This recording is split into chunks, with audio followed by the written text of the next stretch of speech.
Is it okay to use drones? So I've been a part of this industry for long enough to remember the subtle rise of drones in the industry. So is it right to use drones? Now, the usage of drones is it's still growing. So you would use drones in three different scenarios the way I see it right now. If there is a roof related leak, if there is known wind damage to a roof, or if there is known hail damage to a roof. Now, I listed those three in order of their effectiveness. Now, if there is a leak to a roof, you can use a drone to document the entire roof. The claims adjusting company, the insurance carrier will want you to document the roof.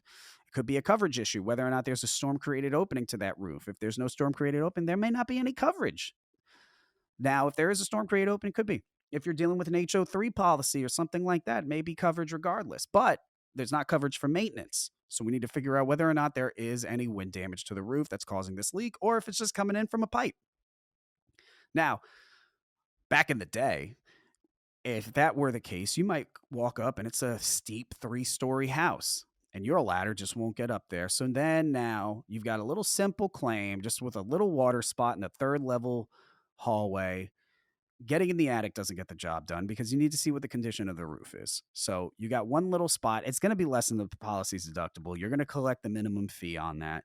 But now you got to go through the extra hassle of getting a third party to come out, a ladder assist company that's going to check the roof for you. You may even work with a insurance company or claims adjustment company that will say, hey, listen, you can't send that company out just to do the inspection themselves. You need to be out there. So now you're getting paid the minimum fee. You're making 2 trips out there. And even worse, they may say that they will only pay to put a ladder up and that you have to physically get on the roof and document it themselves.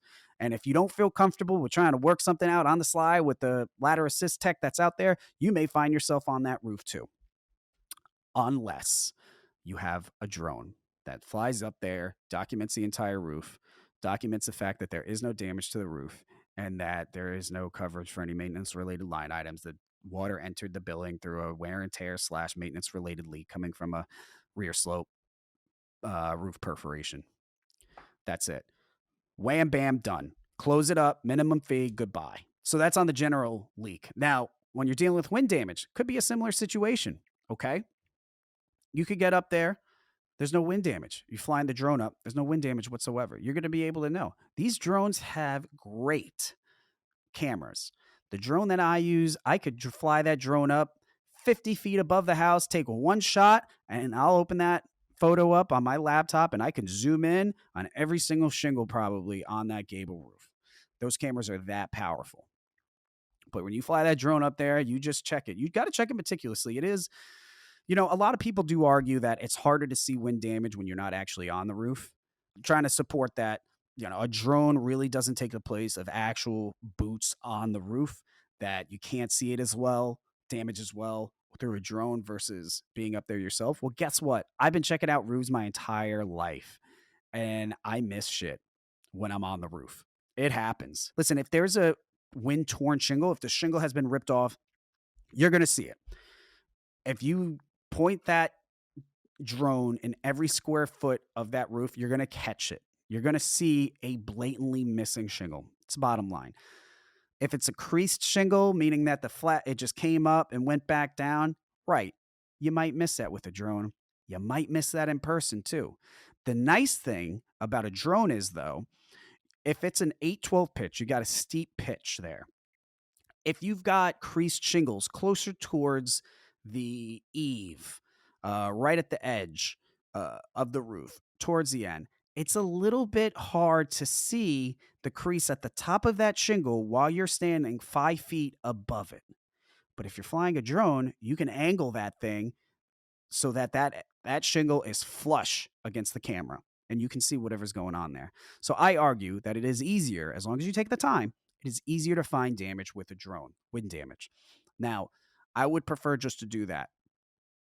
Now, the only downfall there is that if you have no physical access to the roof, Most of these companies will want you to do a pitch gauge, a shingle gauge, and check how many layers are on there.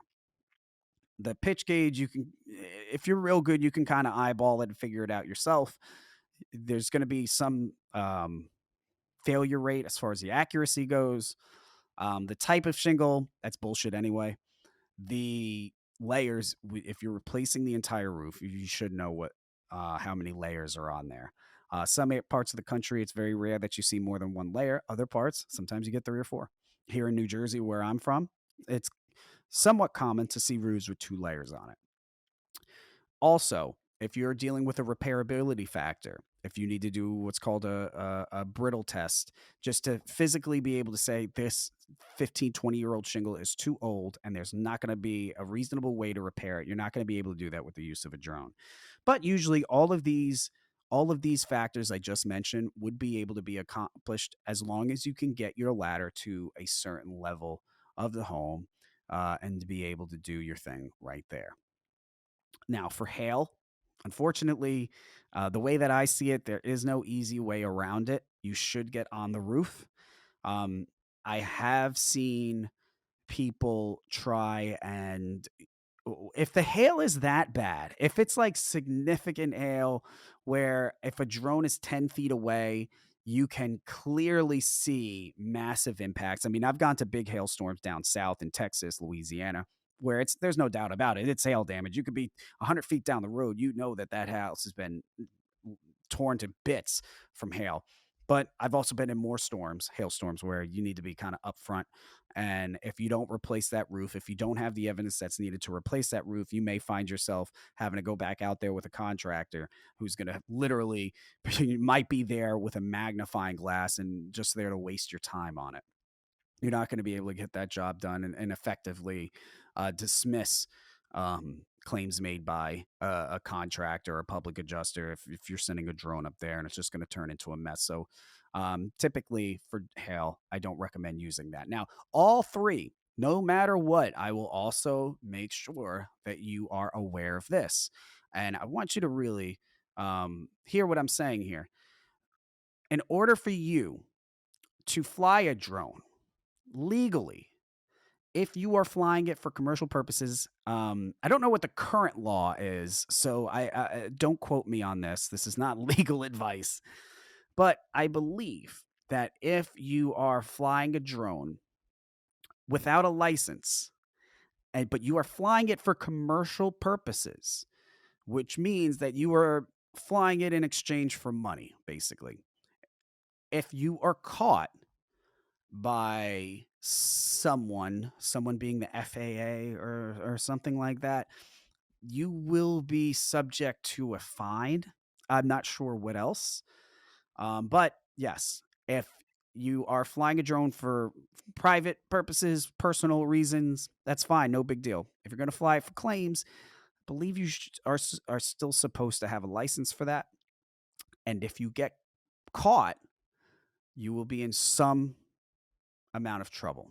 I don't know who would catch you, but nevertheless, don't fly a drone into an airplane. That's a good start right there.